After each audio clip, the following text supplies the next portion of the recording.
Sunday Night Baseball's StatCast edition is coming to you live from the Seaport, presented by Grey Goose. Getting ready for first pitch between the Red Sox and the Yankees, and we know one thing.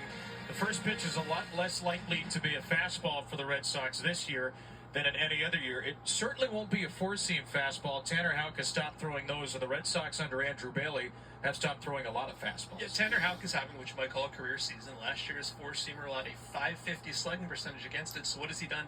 He's basically stopped throwing it, and this is kind of what the Red Sox have done this year. It's famously been said they don't throw four-seamers anymore. You can still throw a four-seamer if it's good and interesting. This chart here, I know it's complicated, but pitch velocity and induced vertical break, it's basically rise, right? You want your pitch to be fast. You want it to have interesting vertical movement. This was last season, kind of all over the place. Look at this season in red. You can still throw it if it's fast. You can still throw it if it's got great vertical movement. And if it's not either, like Tanner Houck, you should probably go and do something else. And that's exactly what they've done. I know the pitching has taken a step back the last couple weeks, but the four-seam outcomes have really improved because they've just stopped throwing the ones that aren't good and turned them into sweepers, cutters, sliders. What else stands out to you, Trevor, about the evolution of Tanner Houck, a first-time All-Star?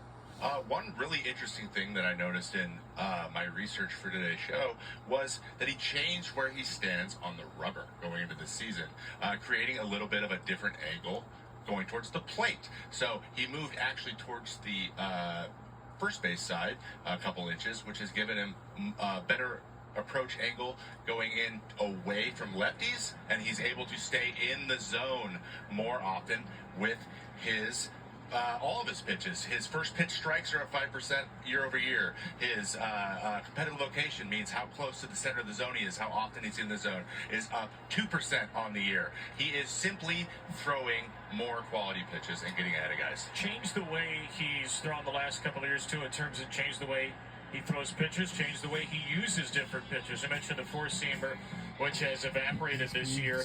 The splitter is the notable, and that's way up. The slider's up a little bit as well. The cutter down quite a bit from last year. Barely throws that now. That splitter, Andrew Bailey showed him Logan Webb splitter grip, which is a pretty good splitter grip to base your pitch off of. And he was an all-star for the first time a couple of weeks ago. And what the splitter does, it's key because it's kind of a platoon-neutral pitch, right? You can use it against lefties, you can use it against righties. And if you look at Houck the last couple of years, he had a difference of like 250 points a season where he was just getting smashed by lefties. So he's changed the way he's pitched. He's brought in the splitter more, which is, again, a platoon-neutral pitch. And all of a sudden, he's actually pitching a little bit better against lefties than righties. I don't know if I expect that to go on forever, but he's at least stopped being this guy who is vulnerable to left-handed hitting. This is StatCast rankings on the left. Anything in red is good. 100th percentile is the best. 93rd in ground ball rate. 94th in pitching run value. Here's Tanner Houck's sinker. And you see the numbers on the left compared to the league average on the right. A tiny bit more spin.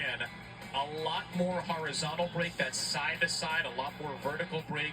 7 inches more drop than the average sinker, which has got to be awfully deceiving for a batter who thinks they're going to see one thing and then see something completely different. Absolutely. Another thing you notice is it's a strike.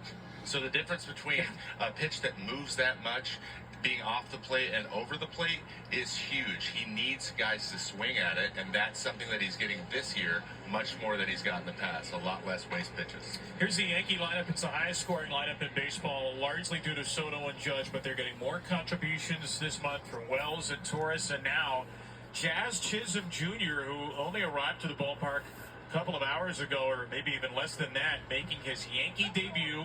He's in center field tonight, traded from the Miami Marlins yesterday for 3 minor leaguers. And we are underway, and here we go. Chisholm batting fifth. And welcome back Alex Verdugo, to Fenway Park Stadium. We are now about to start this game in the first inning, and we are underway. Underway from Fenway Park. And Verdugo shocks the one-strike pitch out to the Green Monster. He's awfully used to that. Jared Duran's throw will be late at second, and Verdugo.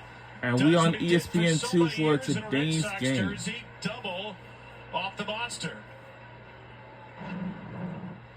Guys, can I give you one big number to look for when we watch Tanner Houck tonight? So the team we're rooting for tonight's game is going to be Boston Red Sox. Before he went to Coors last week, he'd been losing break on it. It was only 12 inches last time out. And the difference here, when he throws it at least 16 inches of break, between under 16 inches of break, it's about 70 points of slugging. It's about 25 points of on base. And that's the number to watch for tonight to see if he's tiring, because he's already got a career high in innings. Well, here's Juan Soto. We said let's have fun and see how we do.